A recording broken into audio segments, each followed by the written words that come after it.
Just on time. Perfect. Okay, we're up on Facebook and we're going to break in.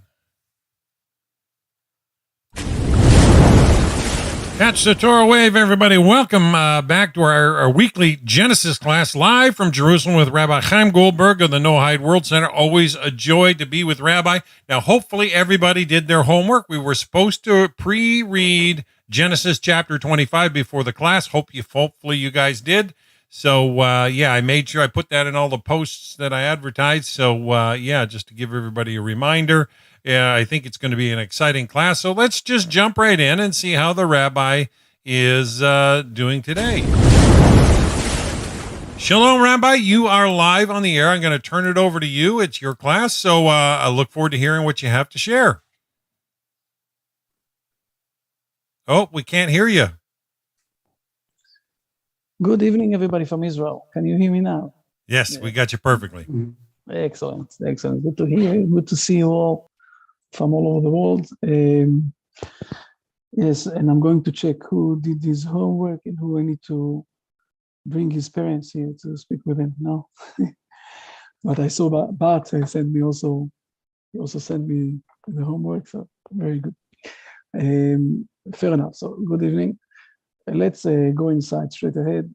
Basically, everything is fine here in Israel. I hope everything is fine all over the world. I know that in Russia and the name? I lost it.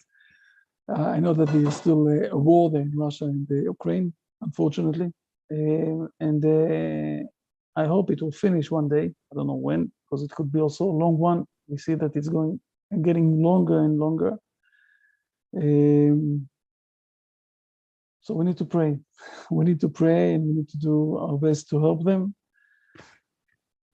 Fair enough.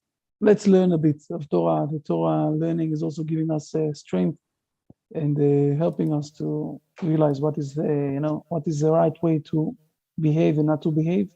For sure. So let's jump inside straight ahead. We will start. We will learn. We will do this step by step, and there are a few things that we need to learn today. So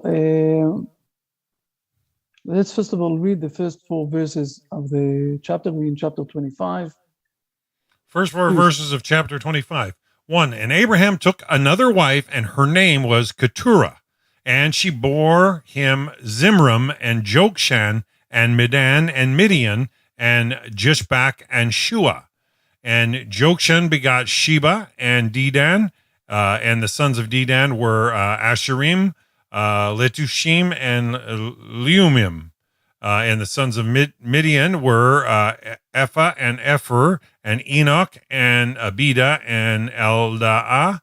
And these were the sons of Keturah. So we have here, how many sons do we have? How many people do we have? Okay, let's count for a moment. Zimran, 1. Yokshan, 2. Medan, 3. Midian, 4. Ishbak, 5. Right. Shuach, 6. Right? And Yokshan, also had Sheva, 7. 8, Medan. Yeah. And then we have the sons of Midian, 8. 9, Ephah. 10, Epher. 11, Chanoch, Avida.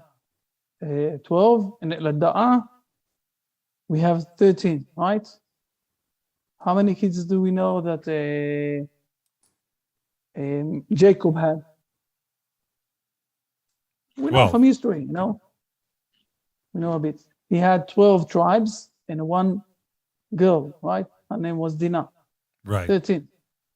If we will jump backwards towards, let's open again another Genesis just a moment, because I don't want to lose this. I lost you. I stopped the share? No, you have the share, right? So if we will go back to chapter 11, I think it's 11.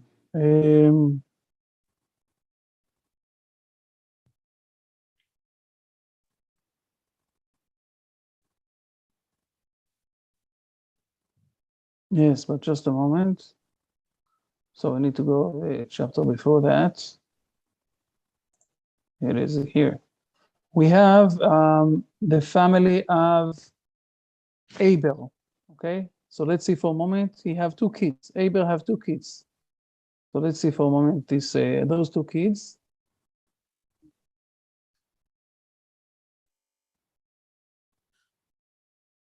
Please, you see in verse number 25.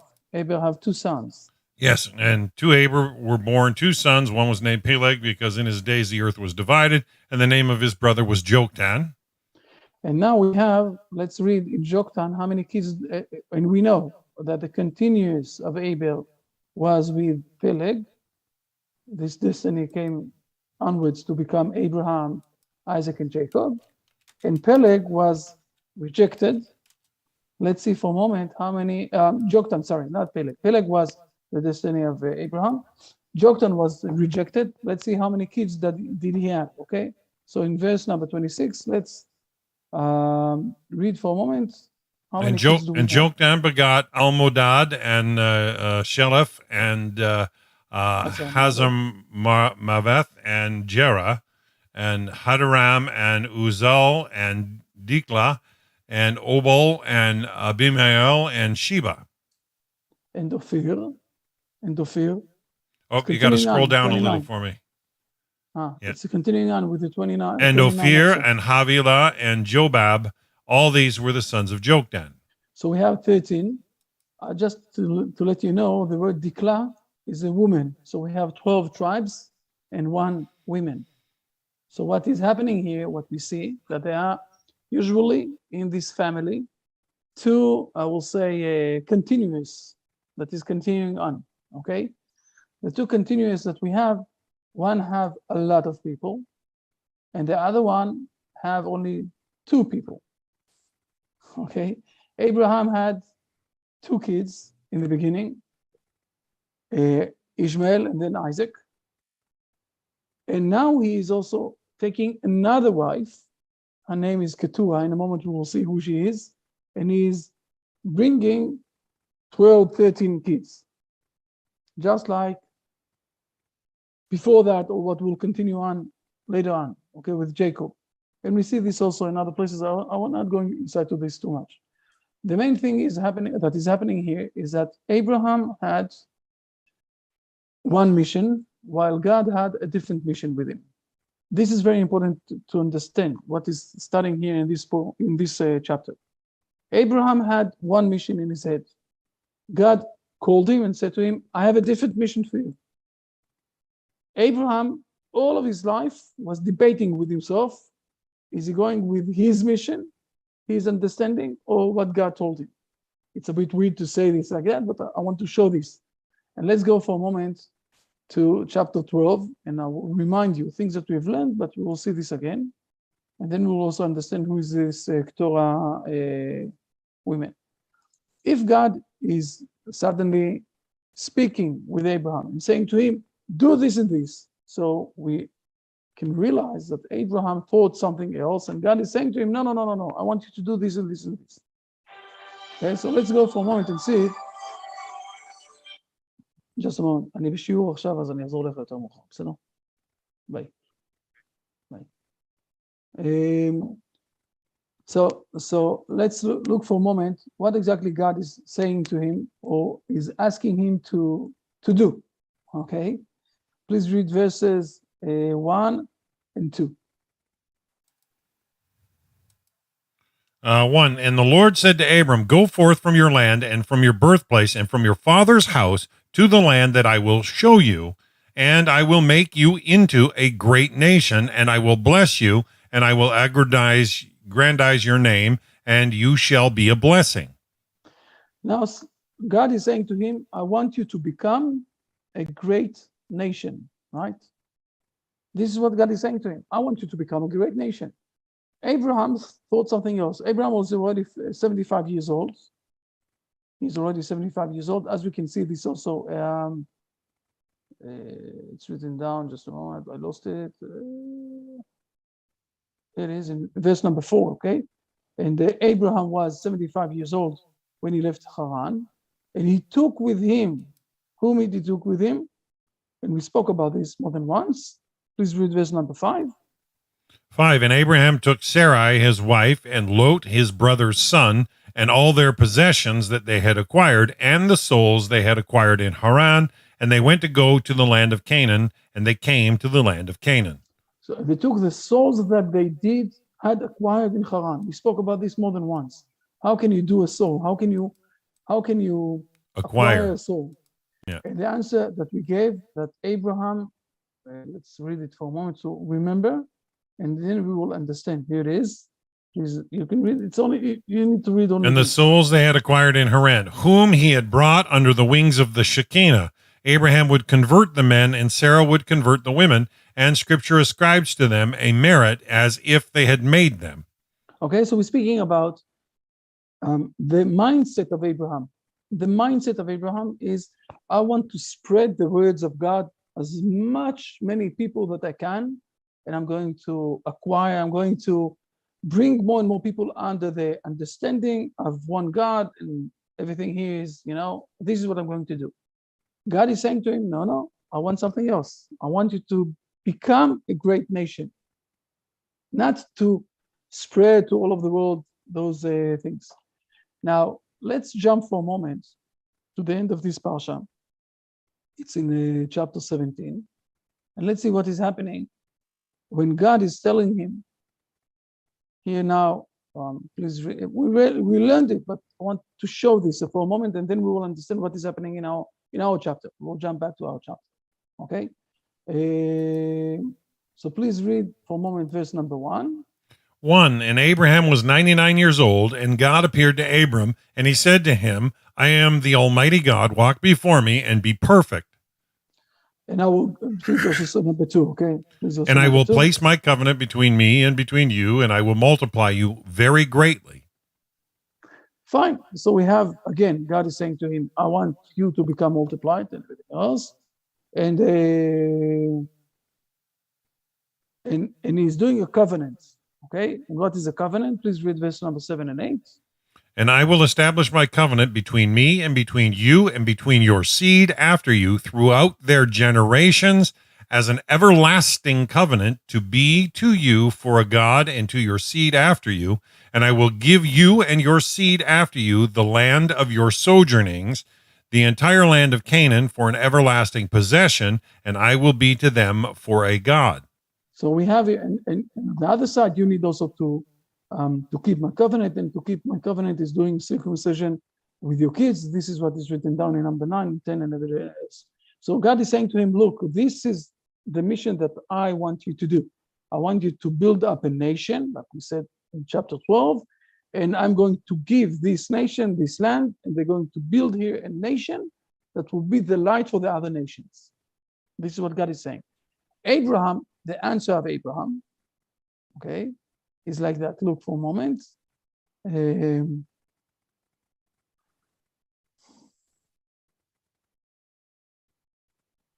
Please read verses number 17 and 18.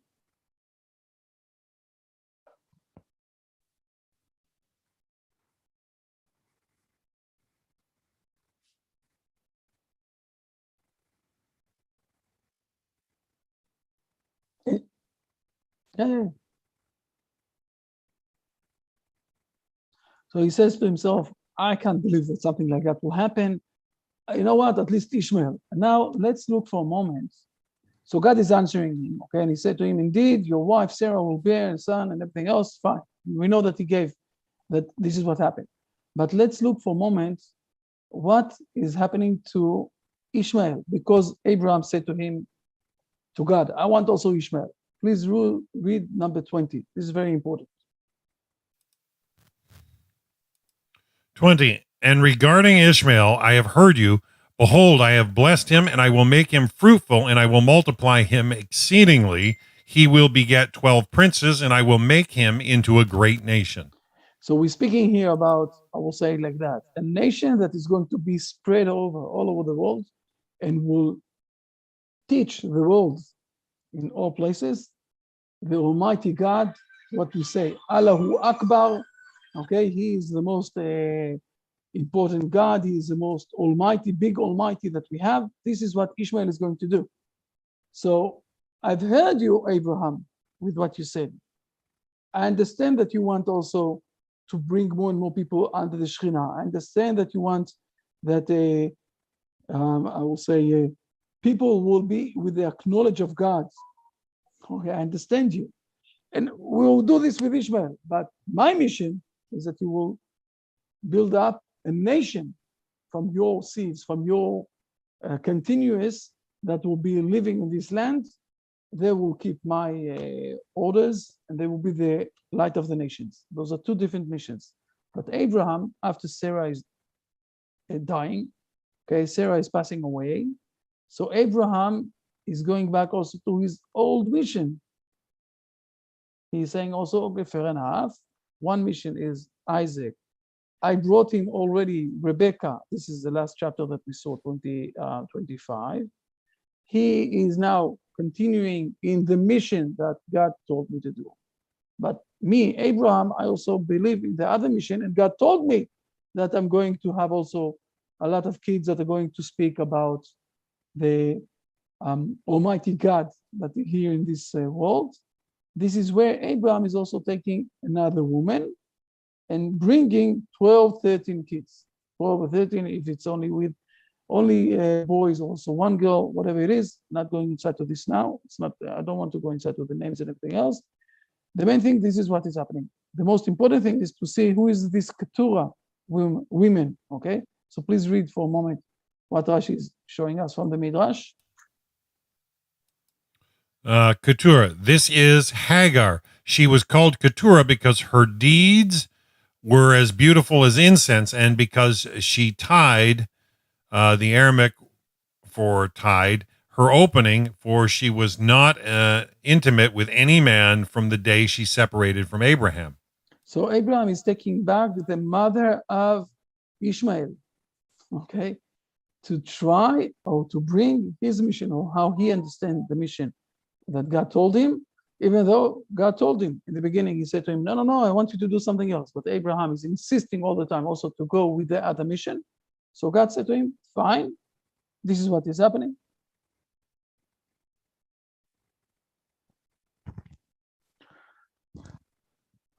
Okay, now you can hear me better. It's okay. Fine. So we have here the situation of Abraham, and this is the first 4 verses that we have, that now suddenly Abraham have Isaac, Ishmael, and another 12, 13 boys in the area. One of them we know. So first of all, we're starting to realize what is the mission that Abraham sees in front of his eyes. He didn't say to himself that he is putting this aside altogether. He was also doing this, but he understood that he needed also to do, he have 2 missions, I will say it like that. One is to build up a nation, and the other one is to spread the words of God all over the world. We have 2 missions, and Abraham is, in a moment I will show that he have also some sort of a relationship with Adam. Okay, interesting relationship with Adam, a concept of relationship with Adam. So we have here, and one of the people that we know here is the word Midian. Who is Midian? We all remember Midian. Midian is the nation that Moses is going there when he is already, I will say it like that, he felt that he have no option of bringing to the world the nation of the Israeli nation. He is how do you say it in English? He felt that he failed, okay, or that the Egyptians failed, and also the Hebrew people failed. I will show this for a moment, what I'm speaking about, so it will be clear. So I won't stay unclear here, okay? Let's jump for a moment to Exodus in chapter 2, when we're speaking about Moses when he was young, okay? Moses when he was young. We have here that Moses is being rescued from the daughter of Pharaoh, and then the kid was growing up. Please read verse number 11. Now it came to pass in those days that Moses grew up and went out to his brothers and looked at their burdens, and he saw an Egyptian man striking a Hebrew man of his brothers. And now I'm asking you, who is the brothers of Moses? Now I'm going to blow your mind a bit. Who is the brothers of Moses? Give me answers. Who is the brothers the of Hebrew Moses? people that were down in Egypt. Okay, fair enough. You're saying a good answer. This is what the Ramban is answering, one of the commentaries that we have. Do we have other answers? This is the only answer that we have? Who have another answer? Who are the brothers of Moses? The Egyptians, people. Where exactly Moses grew up? He grew up in the palace of Pharaoh, right? When it says here that he grew up, Rashi is explaining to us that he got responsibilities from the home that he was there growing up. Okay, Pharaoh knew that he will pass away one day. So what exactly Pharaoh did? He gave to his kids responsibilities, to be in charge and all sorts of things. This is what is written down, that he grew up. Look, we have here twice. You see, the child grew up, and then we have in verse 11 again. It came to pass that those days Moses grew up. Why do we have twice grew up? So Rashi is explaining here, okay, on the spot. One is that he grew up physically, and the other one that he grew up, he was in charge. So we can explain also, and this is a part of the commentaries that we have, this is what they're explaining, that his brothers, he went to see the Egyptians, his brothers. When he saw that the Egyptian people are smacking and doing the bad things to the Hebrew people, then he realized that the Egyptians are the bad people here in this story. And then you can read verse number 12. 12, he turned this way and that way, and he saw that there was no man, so he struck the Egyptian and hid him in the sand. When we're speaking about Moses, and it's written down in the Bible, it's not that let me show this for a moment. He looked one side, he looked the other side, and he said, there's no one here to see me, and he killed him. We're speaking about something much deeper, okay? Moses saw that there's no future to the Egyptians and the way they're behaving in this world. So he killed the Egyptians and he buried them inside the sand. And since then, we don't have the Egyptians in this world as a very important nation that is managing to change the world morally. Okay, let's look on this verse, and this is what happened with Moses. We all know that. But what is happening? So now we know who he is referring, Moses, as his brothers. He was debating with himself, who are his brothers, the Egyptians or the Hebrew people? After he saw the behavior of the Egyptians and he realized that morally they have no future, and he buried them, as he will do also in the continuance of his life. So he's going the next day to the Hebrew people. And then he saw also two people that are fighting one with each other. And he's asking one to the other one, why are you going to strike your friends? And please read verse number 14, the answer. 14, and he retorted, who made you a man, a prince, and a judge over us? Do you plan to slay me as you have slain the Egyptian? Moses became frightened and said, indeed, the matter has become known. What is the matter has become known? Moses is saying to himself, okay, yesterday I thought if we have the Egyptians and we have the Hebrew people, I understand morally, in a moral behavior, that the Egyptians are wrong and they can need to get lost, and the Hebrew people are supposed to stay. Now, he says to himself, okay, also the Hebrew people are not really 100% morally behavior. Let's read Rashi for a moment. Please. Here it is. Rashi only for this. Then you can read the Rashi for everything.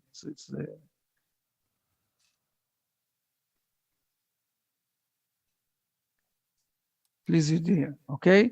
Indeed, the matter has become known. Please read this one. To be interpreted according to its apparent meaning, that it was known that he had slain the Egyptian. It's midrashic interpretation. However, is the matter I was wondering about why the Israelites are considered more sinful than all the 70 nations of the world. To be subjugated with backbreaking labor has become known to me. Indeed, I see that they deserve it. Why do they deserve it? Because they're speaking one against each other behind their backs. Okay, what we call lashon hara.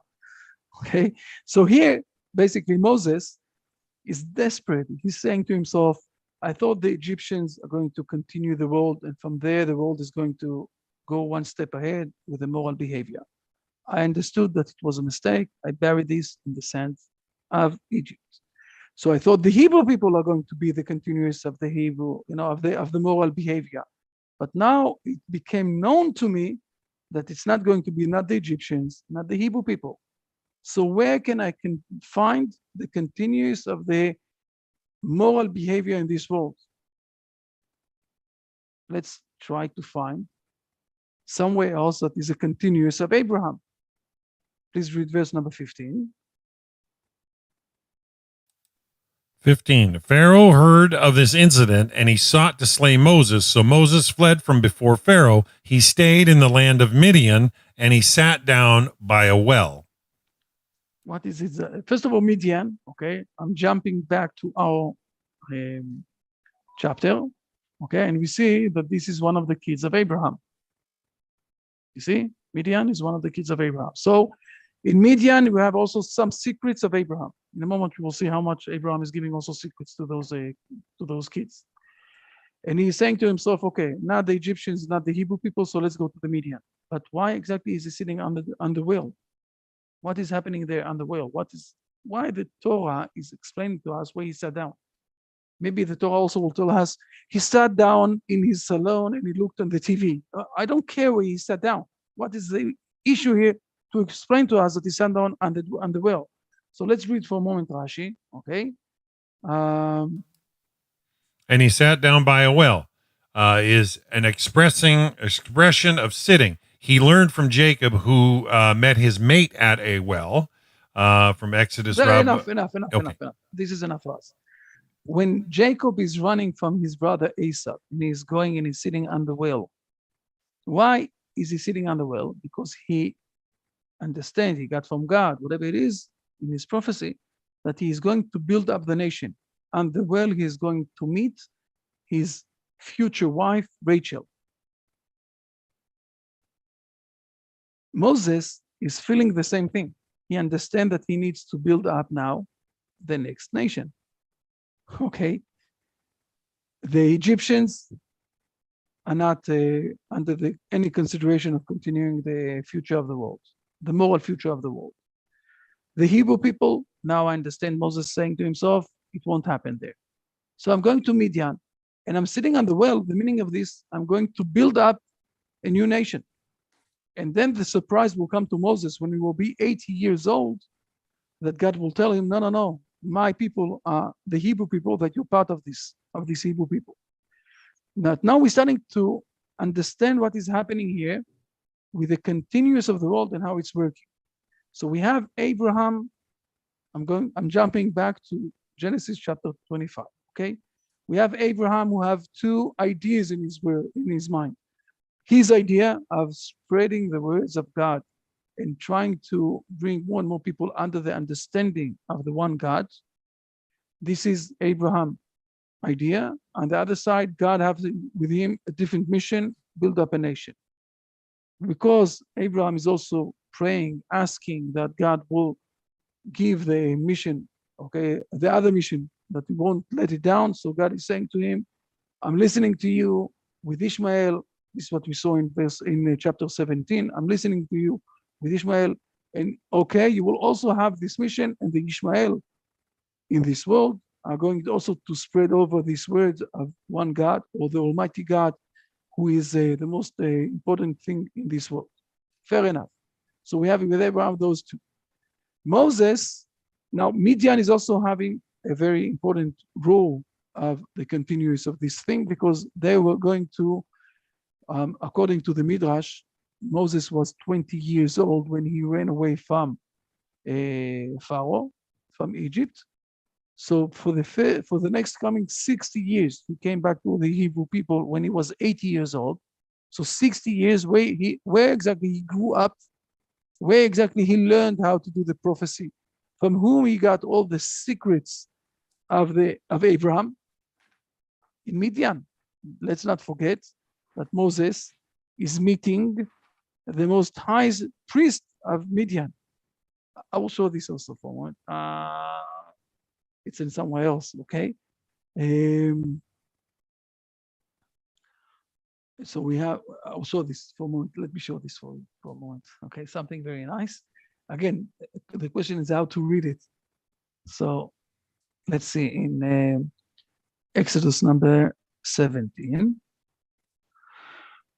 After Moses is taking out the Egyptians, the Hebrew people from Egypt, okay, and all of the people are coming to the desert. The teacher of Moses is coming to him, saying to him, "Fair enough, great. Now let me give them the Torah." It's Exodus number. Why lost it? I was speaking about Exodus number 17. Okay, Exodus number 17.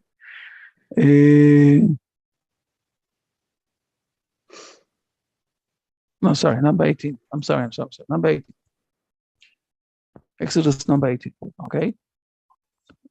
Now, please read verse number 1. Now Moses' father-in-law, Jethro, the chieftain of Midian, heard all that God had done for Moses and for the Israelites, his people that the Lord had taken out of Egypt.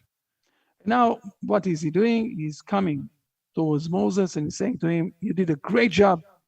Who is your teacher?" "I'm your teacher." "Yes. So let me give them now the Torah." Now, Moses is surprising him and saying to him, no, God is going to give us the Torah, not you. But one of the things that is written down here that Jethro is saying to him, just a moment, let me find this verse. Jethro is saying to him, please read verses 9 and 10. 9.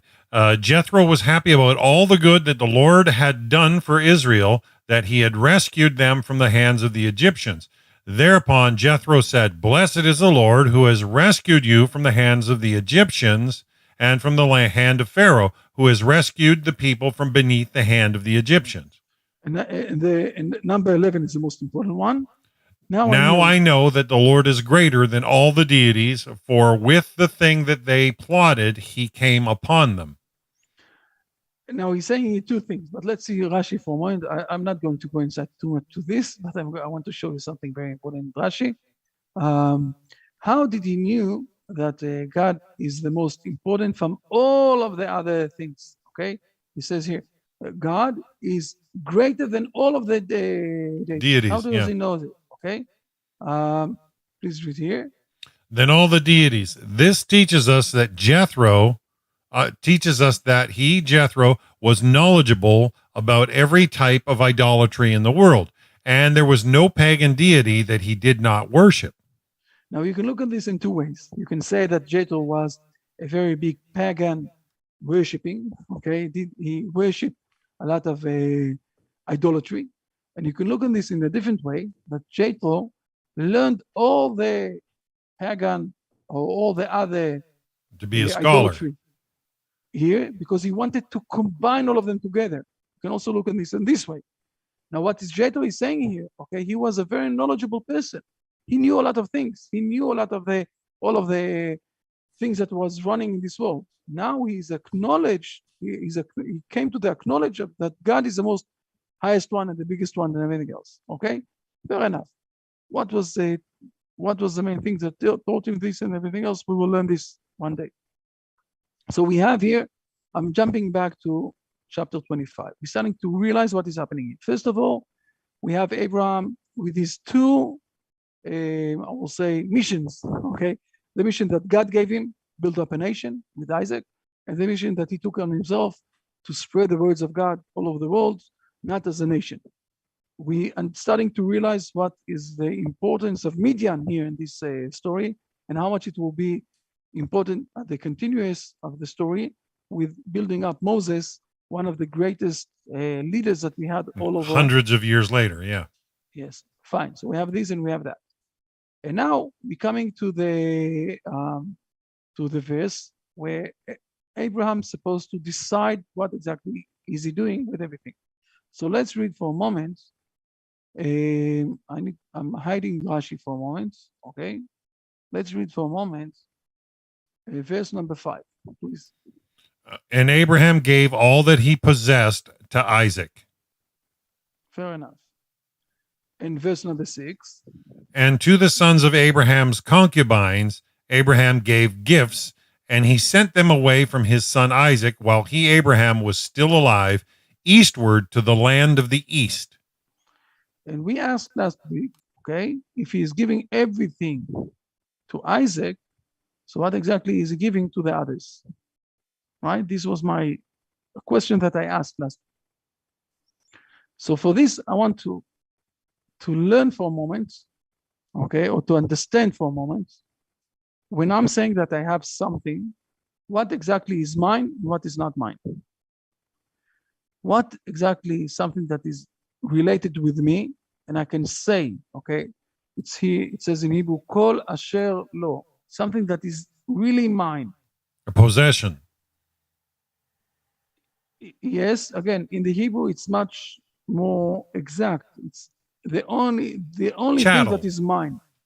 I have it, I'm controlling it, it is 100% mine. Now, since everything that we are buying along our life, we can also sell it, right? Whatever it is, everything that we're buying, we can sell it. So nothing is really mine.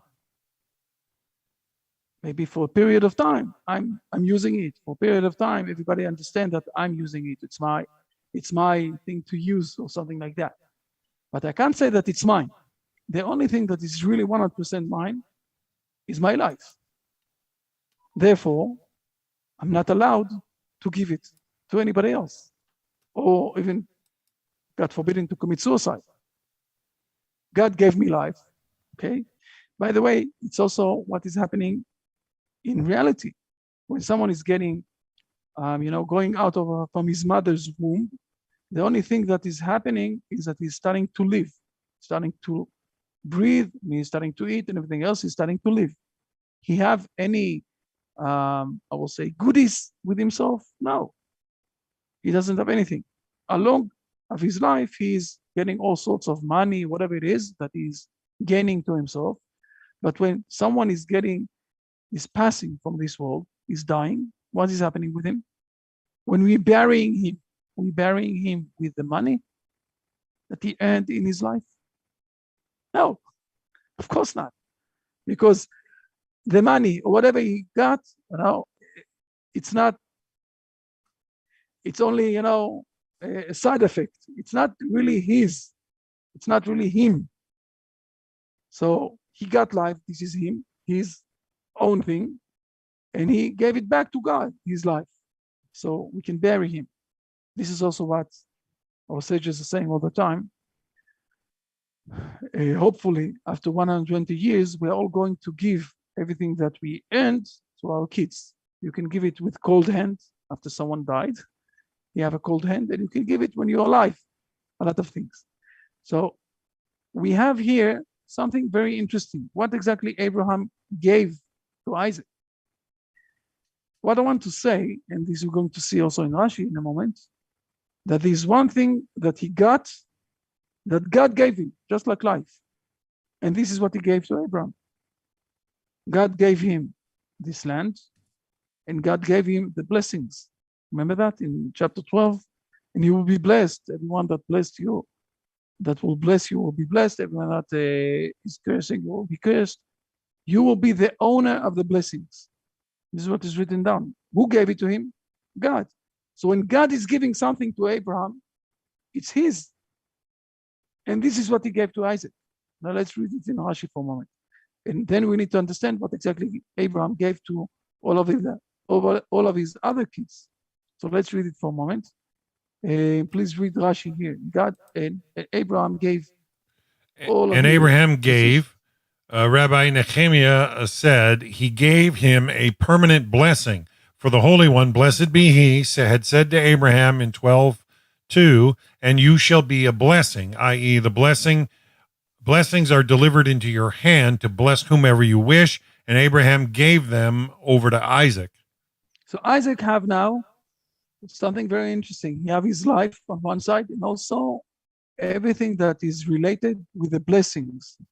We can see this in another two chapters, okay? And another two chapters, yes, where there is going to be a famine in the land, but Isaac is going to be blessed with more and more and more and more possessors, and everybody's going to be very jealous with it.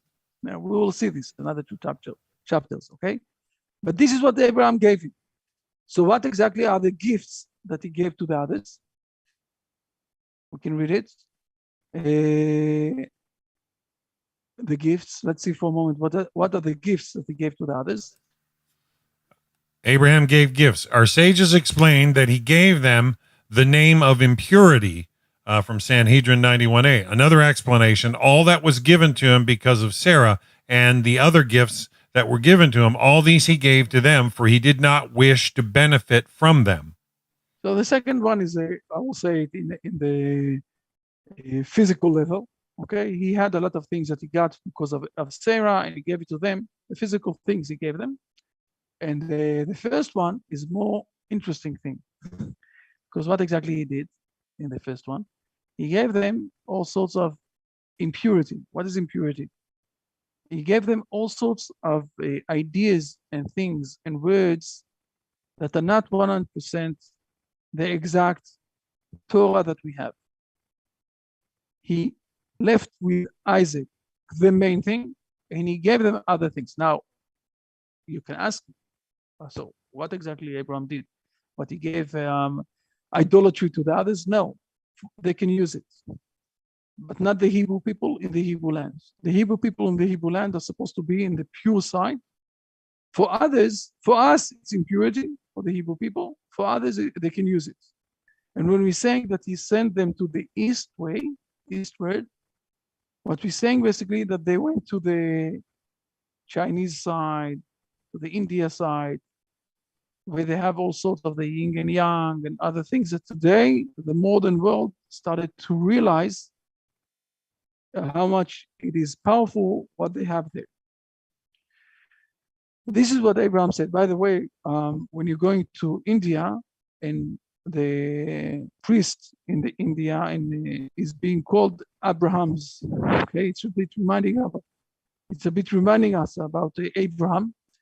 We have a story in the Kabbalah, okay, in the Zohar. It says that one of the students of Rabbi Shimon Bar Yochai, the most important person of the Kabbalah, he went to the eastward. And when he came back, he said he've heard a lot of things, and he came back to Rabbi Shimon Bar Yochai and he said to him, a lot of things that they are saying there are very similar to the things that you're teaching us in the Kabbalah. And then Rabbi Shimon Bar Yochai answered him, told him, this is why you're not allowed to learn them, because if there is a very big difference between the truth and the false things that we are learning, so you know to understand, or you realizing what exactly is the truth and what is not truth. But if it's something very similar, you will be very confused. It's only similar, it's not the truth. It is something that is related with what Abraham gave them and sent them far away to the east. And this is what we have here. The last verse that we're going to learn now is verse number 7. And we have also a very interesting point here. You know what? Maybe we need to finish one more thing that... No, we will learn this next week. We can't learn it now yet, but let's read verse number 7. This very important one, okay? And these are the days of the years of Abraham's life that he lived, 100 years and 70 years and 5 years. Fair enough.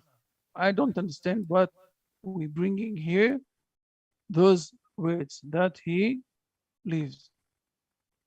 We don't need to read them. We don't need to write it. It's not being in the Bible. We have it only in 2 people. All of the rest of the people, we never wrote those words. What is that he lived? What is the meaning of this?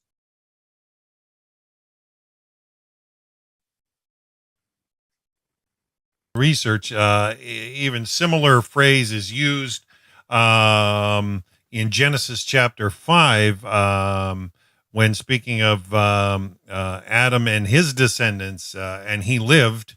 And from my understanding, that has to do with prosperity. All the years that he lived meant that he prospered. So we have two people in the Bible, only Or two people in ruled. the Bible, Adam and Abram, that it says here about them that they lived. And one explanation that we have is that everything that they did in their life, they really lived. I want to give another explanation. It's a good explanation. It's a good one. It's true also. Only Adam and Abraham, it says by and them that they lived. I want to give another explanation. Let's speak about Adam. You know, when someone is getting life, he's going out from his mother's womb and getting life. Okay, so his life, he got it from who he got it? He got it from his parents and God, right? There's one person in this world who got his life not from his parents, but only from God. Who was that? Adam, right? So he lived from God, okay? He started a new thing in this world. He started a new step. He didn't continue as the first or the things before that. And he really lived it in a good, full life. And he started a new life to this world. And this is exactly also what happened with Abraham. Abraham had parents. We know that he had parents, but he left them before they died. And he started a new, I will say, new life to this world. He gave new life to this world with two missions. Okay, one with building up a nation, and the other one is with spreading out the words of God, who is holding this world and teaching the world that there is one God. Now, today, 4,000 years after that, we can speak about, I will say, the revolutionary way of behavior of Abraham, who brought to this world something new. Because if we're looking, not only the Hebrew people that were here, and now everybody is starting to listen more to the Hebrew people, but we're also speaking about all the Ishmael side, okay, what we call the Muslim side, who believe in one God, just like they refer themselves to Abraham. Also, the Christian world and the beliefs that I know that it went on to Trinity and all those things, but they also spoke about the Messiah, about God who will explore himself and everything else. Abraham managed to turn over the world towards one God. He managed to do that. So Abraham is also one that is being described that he lived. He started a new way to this world. He really did a very big revolution to this world in a different way than others. Nobody did such a big influence to the world like Abraham. Only the first man, Adam. Adam also did a very big revolutionary situation to this world, okay? From being a monkey, I'm sorry that I'm saying it in this way, okay? From being, I don't know what is much better, okay? To say that we were created from the dust or from the monkey. I don't know, you need to decide. But and the understanding of, what's his name, Charles Darwin, okay? That we were we were not very open-minded creatures, okay? And we became, some sort of a monkey, and then suddenly God created the first man who have also the moral inside him. This was the first step that changed the world. And then we have Abraham, who is going also another step, and he is moving the world to a place where God is being part of the world in the right way. I must say also another thing that is related to this. In the last 200 years, we see that a lot of, I will say, very smart people from the academic world speaking about that God died and we don't need God anymore. The world's supposed to be secular. The first one that said it in the most hardest way was he wrote the book about Zarathustra. What's his name? I forgot. Nietzsche, yes, Nietzsche, with the Zarathustra. Okay, he said God died. We don't need God anymore. Okay, even though at the end of his book he's saying that at the end of the days the God of Israel will return back and with his nation. And then we will say to him, thank you. Okay, this is what he's saying at the end of the book of Zarathustra. But Nietzsche said, God died, everything's fine. So the story is telling that after 70 years, there was a note that fell down from heaven. It was written down there. Nietzsche died, signature, God. Okay, but never mind about this funny thing. What I want to say is more interesting is that we have something like 4 or 5 very big philosophers in the last 100 years that spoke about this, that we don't need to believe in God. What is very interesting is that in the years 2000 till 2015, 4 of them wrote books, and they said something like that. We all know that is today the mind of the masses, right? You know this term? When you want to ask something, the masses, because of the internet, we have masses of people, and you can find a very big knowledgeable thing of the masses. And we have 4 different books about people who said that everything's supposed to be secular and everything else. And they said, look, let's be honest. Most of the world believe in God. Never mind what exactly the God that they believe in, okay? The Hindu believe in a million people, okay? They believe in God in one way. The Christians, more than 1 billion people believe in God in the other way. The Muslims, more than 1 billion people believe in the other way. We can't speak about the masses and the knowledge of the masses, and to say that we, in the Western world, in the modern world, we understand everything much better than all of the world. If most of the world believe in God, the meaning of this is that we are not in the right way.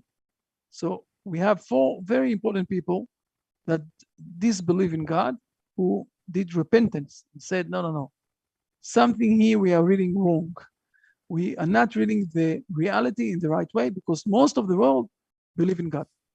So this is part of the, I will say, upside down that Abraham managed to put inside of this world, the revolution side that Abraham managed to put in this world. And we're seeing this in those verses where Abraham is moving a lot of his ideas to the eastward, and is bringing also to Isaac the other side. In a moment, we're not going to continue now. Okay, we're going to finish here. It's very important because in verse number 8, above verse number 8, I have a lot of, 8 and 9, I have a lot of things to say, and we're going to say them next week. And Abraham with Isaac, with Ishmael, and with the other kids is managing to do a very big revolution to the world that is bringing God back to this world. In all sorts of ways, we know that the main way is still, okay, the main way will be with the Hebrew people, as we know then and we know today. So we're starting to realize how much of this chapter is important and how much it's containing inside this chapter. I think that I spoke enough for tonight, but I have now time, 20 minutes, we can speak, we can ask, we can, whatever you want to do, I'm here. Yes, let's go on. Lalaine, good to see you also. Now I can see all of you. Oh, Travis, long time no see. Wow, Wendell. Travis's beard's coming back. Yes.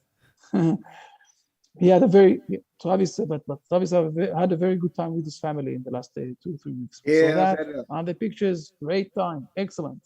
Yeah, it was nice having everybody here, getting everybody together. Thank you. Fair enough. Good to see you too, Rabbi. Good to see you. This job and these shifts, it's got me jumping around. I'm losing quite a bit of sleep, so it's hard to get out all the time. Fair enough. Nathan, good to see you also. With baby Asha. Nathan is all the time coming with a Canadian flag. Very good. Yeah, Nathan, for sure. Nice to see you. Yeah, Rabbi, can I ask a question? Yes. When you were reading that Abraham gave to Isaac the ability to bless, how much of that ability to bless is preserved with the Hebrew people? Like, does that still go on? I mean, it's a very, very, very important point. Obviously, it's the most precious of the whole lot, right? And does it continue? Yes. The answer is yes. First of all, the answer is yes. Okay. The answer of the blessing that is coming from the Hebrew nation is yes. I have two important points to say about this blessing. Okay. First of all, let's remember, I'm going to share the screen again. I'm going to show this to you for all, please. Let's remember for a moment, okay, that the seventh day, what exactly is the mission of the seventh day? Okay, let's go to Genesis chapter 2. Right. Okay, Hashem blessed it. Yeah. Each day had a different mission. And we saw when we learned the first days that each day is also closed. And it was a day, it was night, it was a night, it was day. Yeah, it was Thursday, ended. It was night, second day. The only day that wasn't closed is the day of the seventh day, okay? Where it doesn't say it closed because we didn't close it yet. But we have here something very important in this day. We have two things, okay? God blessed the seventh day and hallowed it. He hallowed it. This is the main mission of this seventh day that we have today, or where we are still living in the seventh day. Now, what is the meaning of, now let's go another step. Let's understand it in a bit more profound way. What is the meaning of blessing? I'm going to say something very hard here, but the truth is that if you're looking on the world only in the understanding of the knowledge, the world is very closed, and everything in this world is dying at the end.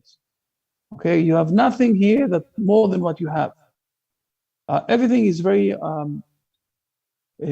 clear, closed world, that you don't have any something that is going outside of it. It is a bit amazing to think, for example, let's go to the apple tree, okay? That the apple tree is giving more than just one apple. You know, every apple tree is giving a lot of apple trees. This is a multiply side. This is part of the blessing. The taste of the apple is part of the blessing. Those are things that are more than what we have here. There is a different taste in different apples. We all know that, okay? I must tell you, in my experience, I lived in Australia for 3 years, and I also going from time to other places in the world. The taste of the fruits in Israel are much sweet and tasty than the others. Fair enough. Oh, Nathan, she grew up. Very nice. So the blessing, this is the main part of the Hebrew nation. And even physically, I can speak about, okay? If you go to the OECD today, all the countries of the OECD, and you're looking about the growth of the next generation, the Hebrew nation today in Israel have the biggest growth, okay, of kids in the family, okay? While in all of the world, it's between 1.75 for a family, 1.5 for a family, depends where you're sitting or where you're going to, okay, in an average, okay? And for example, in Japan, they have a very big problem because most of the population is an old population and they don't have young population. In places like China, you're not allowed to bring more than one kid, you know? In Israel, we're speaking about 4.5 for a family, okay? So we're speaking about a blessing. It's some sort of a blessing that is coming, that the Hebrew nation is giving to the world. We have a say, there is a say in our sages that if the people of the world will understand the blessing of the Temple Mount, they will come here, all the 10, 20, the 7 billion people, and will build it in one day because of the blessing that they are missing, they are lacking because we don't have the Temple Mount today. So it's a time, that people more and more acknowledging that. this is where the blessing is going to the world. We also know that about Zachariah and everything else. Okay, Nathan, you raised your hand. Except for saying hi, you want to ask something. First of all, very nice to see Rabbi. you. Yes, Good you to see too. you. Thank you so much. We're growing over here, and just past 3 months now. Big blessing. Time flies. Talking about blessings, that's right. I had a question from last session. We were talking about blessings on the food, on meals, and the grace after meals. I was wondering if you had any advice regarding when you're sharing a meal with someone who doesn't pray, or like when you're with other people that don't do that. Do you have any advice surrounding that? Like how to approach it, or would you just pray on your own, like kind of to yourself, or how would you? I will say like that. First of all, it's a good question. It's a great question, and we know that Abraham started everything with this thing of giving, food and asking them to bless. There's a difference if you are hosting people or you are just coming to visit others. Okay, there's a very big difference. Okay, when you're hosting people, you can do in your home whatever you want to do, and then you can tell them, look, we have a costume. It's very important for us. We learned it in the Bible. You can also go and show the, Deuteronomy chapter 5 there to say this verse or something like that. And we give thank you to God for what He gave us to eat. This is our blessing, and you can have a few papers, papers that to take from the Brit Olam book that we have, the prayer book that we have. So you can trade it on the table and tell them, look, this is what we're doing. They will be polite to listen to what you have to say, and they will learn that you have doing those things. Okay, this is something that is acceptable. It's normal. Everything is fine. It's not. You're not going to say the things that wow, he's a crazy person. No, he's blessing the one who gave us all the food and everything else. Maybe they'll also ask you more questions. If you're visiting someone else, okay, when you're visiting someone else, this is a bit more complicated, and you need to be again polite and say that at the end, there's something that I need to do with myself, and to take it for yourself, for a moment, and say the blessing after the meal, and to ask permission. That I have something I'm going to say in 2 minutes, and then I will join everybody else. But I want to finish the meal in my costume. I believe in God, and I'm blessing. I'm getting. This is what is giving me blessing in my life, and ask permission to do that. Again, usually people are polite enough, especially if you're going to, with friends or something else, that they will give you to do that. But then don't do this, in front of everybody. Don't try to show to everybody exactly what you're doing, unless they will ask you. If they won't ask you, excellent, do it for yourself. This is more or less how to do this. Again, Abraham did it when he accepted visitors in his tent. So he was asking them, a big amount of money, or that they will bless, God.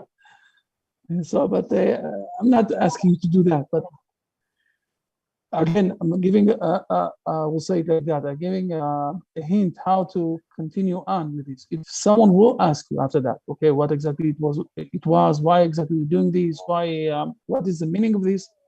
So you can answer that this is some sort of experience to realize that to live, we need something from outside of us for living, the food.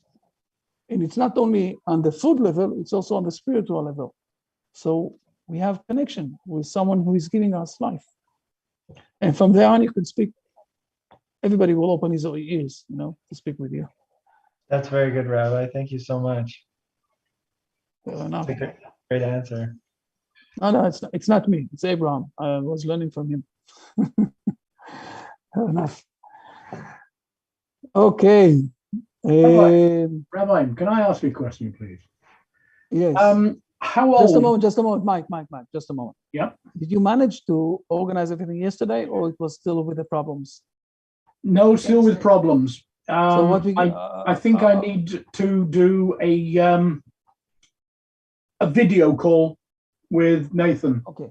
Because No. it It's needs to not be within. done within 60 seconds. It's not with him. It's with me, and we will open to you. We will open you a Zoom of the theNoahide. It's going to be difficult because I have to be on going into Zoom. This is where the problem is, going into Zoom.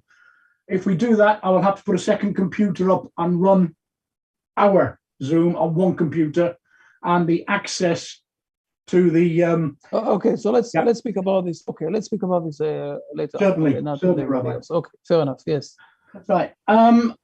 Going back to Abraham and chapter 25. How old was Abraham when he gave his full blessings and God's gift to Isaac? Was he 70? That's right, 170. No. He died 175 years. That's right. Right. Just trying to think. No, it was before that. We don't know exactly when. No, right. I was thinking there that he was Abram up until he was 99 to 100. From there, he became Abraham. Right. The blessing of Hashem. Now, if he gave his blessing, Hashem's blessing was passed then to Isaac when he was 70. When he was 170. That would mean then the first 100 years Abram, the next 70 years Abraham, and the last 5 years the blessing would already passed to Isaac, which would possibly explain the three ages. It might be, but we don't really know exactly when he gave it. And let's say another important thing. Okay, even though he gave it to him, he didn't lost it. Okay, it's like the candles. We know with Moses, for example, that Moses gave, from his prophecy spirit to 70 people. Our sages are saying it's like candle to candle. It's both candles are lighting, okay, and no one is lacking anything. So also Abraham, when he was alive and he gave the blessings, it's not that he lost his blessings. He was still with the blessings, and he gave it also to Isaac. Isaac also started to be with the blessings. And when Abraham passed, okay, when he died, so the one that stayed with the blessings was Isaac. But it's not that he lost it and that's it. No, he gave it and that's it. No, we have two candles with blessings. That's right. He didn't lose it, but he shared it, and therefore he was no longer the only. It then became himself and Isaac, which I said would then delineate into three separate ages of Abraham. It might be, but we don't know exactly when Abraham gave it to. No, that was my quick thinking there. So, thank you. Okay. Well, Rabbi, fair enough. May I ask a question about? Yeah, I was really upset that you're not asking anything. I said to myself, maybe something is wrong there. Yeah, I couldn't let it go. There's the blessings that Abraham gave to Isaac. Do they tie to the priestly blessing of the Cohen that is given? Yeah, of course. It's the same, and y'all do this like every Shabbat. You bless your children, right? This is the way the blessing. Of course, it is related, and exactly. We're doing this every Shabbat. I want to show this for a moment. Again, we've learned those things, but we can always remind us of things that we've learned. Okay, when Abraham is managing to the big world war that started, with Abraham and the 4 kings, the 5 kings, and everything else, and he did at the end he managed to win the war, the battle. At the end of this thing,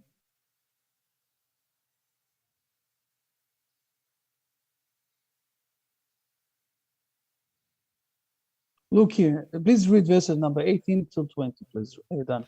All right, 18. And Melchizedek, the king of Salem, brought out bread and wine, and he was a priest to the Most High God. And he blessed him, and he said, "Blessed be Abram to the Most High God, who possesses heaven and earth. And blessed be the Most High God, who has delivered your adversaries into your hand." And he gave him a tithe from all.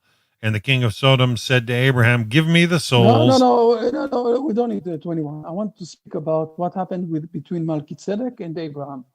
Okay, and now you will see that not only God gave Abraham the blessings, but also Zedek who is the son of Noah, who is Shem, the son of Noah, or is the destiny of Shem, the son of Noah, took the blessings of Shem and also gave it to Abram. So let's read for a moment Rashi for these verses.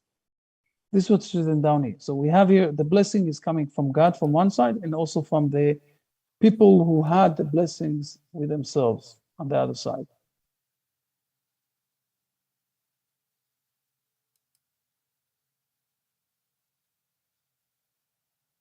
Okay, who is Malkit Zedek? Please, for a moment. The individual Shagada. The Midrash States- Agada, yeah, states that that he was he- Shem, the he son of was Shem. Noah. Okay. And our sages are saying here, and he's blessing him, okay? And our sages are saying here that he was supposed to be the priest for the nations, and he lost it.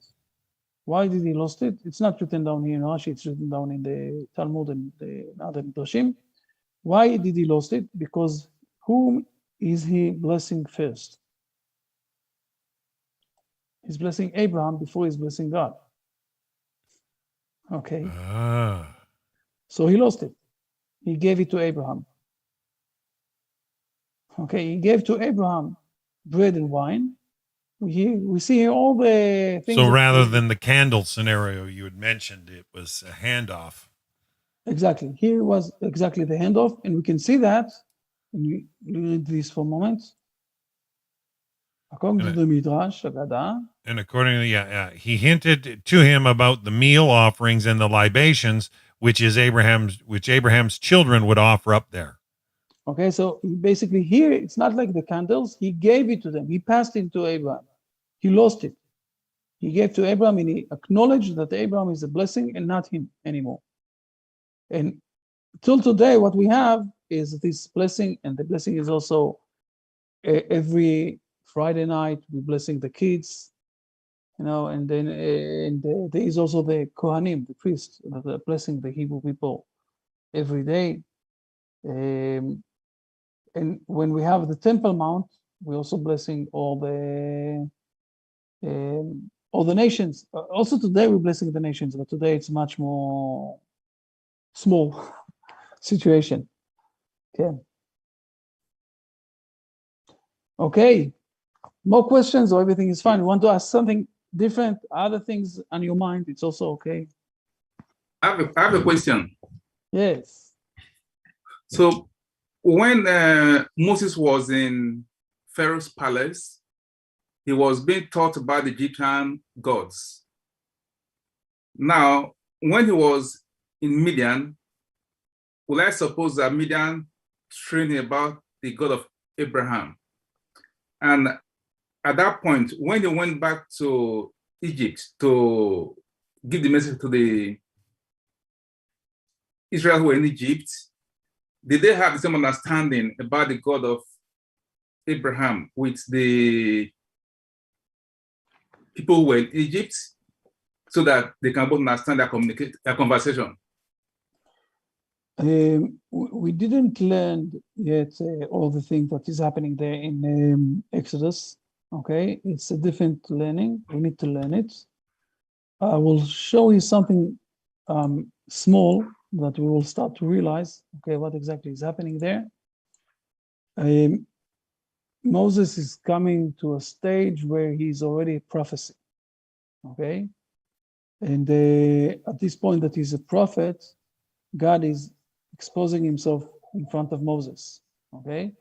And it starts with this, that he sees something very weird, and after he is coming close to this place, so God saw that he had turned to see, and God called him, okay, and said to him, Moses, Moses, and said, here I am. Fair enough. So now we're going to have 7 days of prophecy that God is speaking with Moses. God is trying to convince him to go out and to bring the Hebrew people out from Egypt, and Moses doesn't want to go. Okay, we're not learning it now, but I'm saying to you, it's a 7 days, big debate. God is saying to him, do this. He's saying, no, it won't work, so do this. It won't work. I don't want to. Then the God is upset and he's saying to him, you going, that's it. and Moses is going. Okay, but one of the things that is stunning in the conversation, okay, and Moses is very surprised, where God is saying to him, I surely saw seen the affliction of my people who are in Egypt. Okay, and Moses is a bit surprised because for the last 60 years he was sure that it's not going to be the Hebrew people, not the Egyptian people, and everything else. And one of the most important things, and he's saying to him, who am I that I will go to Pharaoh and everything else? And one of the most important things that he's asking him,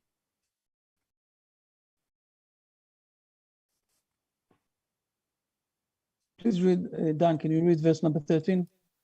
13. And Moses said to God, Behold, I come to the children of Israel, and I say to them, The God of your fathers has sent me to you. And they say to me, What is his name? What shall I say to them? I don't want to go inside to this very deep, but what is happening here is that there is some sort of, I will say, a secret guardian, okay, that the secret thing that we're holding since Adam, it is continuing with Noah, and it's continuing with Methuselah, and then Noah, and then Abraham, that is getting it from Noah and from Shem, the son of Noah, what we saw a moment ago. Okay, that there is some sort of, we'll say, a code name that is opening everything. And this is where Moses is saying to God, if I won't come with the right code name, okay, name code, okay, to open this thing of taking out the Hebrew people, they won't listen to me. And we need to learn exactly what is happening with Moses, from where he learned the code name, what exactly God is answering him, and what exactly was the secret that was held till today, okay, in the Hebrew nation, that this code name is the blessing way how to bring the world a lot of blessing. So where exactly Moses learned it, and how he learned it, and how it continued out along history, we need to learn it when we will learn those chapters. I think that it will be another, I don't know, a year or two, maybe 3 years. I don't know exactly, but we're learning step by step a lot of things. But there is some sort of a way how to understand or what exactly is happening with this blessing and what happened with Moses. Moses had passed here a very interesting situation. 80 years, it's not one day. Okay, 80 years, it's a long time. It's a long time. Yeah, I think that we need, again, to read the chapter. There are a lot of things there in the chapter. The chapter is continuing. First of all, to realize what exactly is the relationship. I'm pointing few notes that we need to put our conscience on. What exactly the relationship between Isaac and Ishmael? Very important point. Where do we find that they're discussing one with each other something? Isaac and Ishmael. And then we're starting to speak about the relationship between Jacob and Esau. Now, just to start to realize the situation,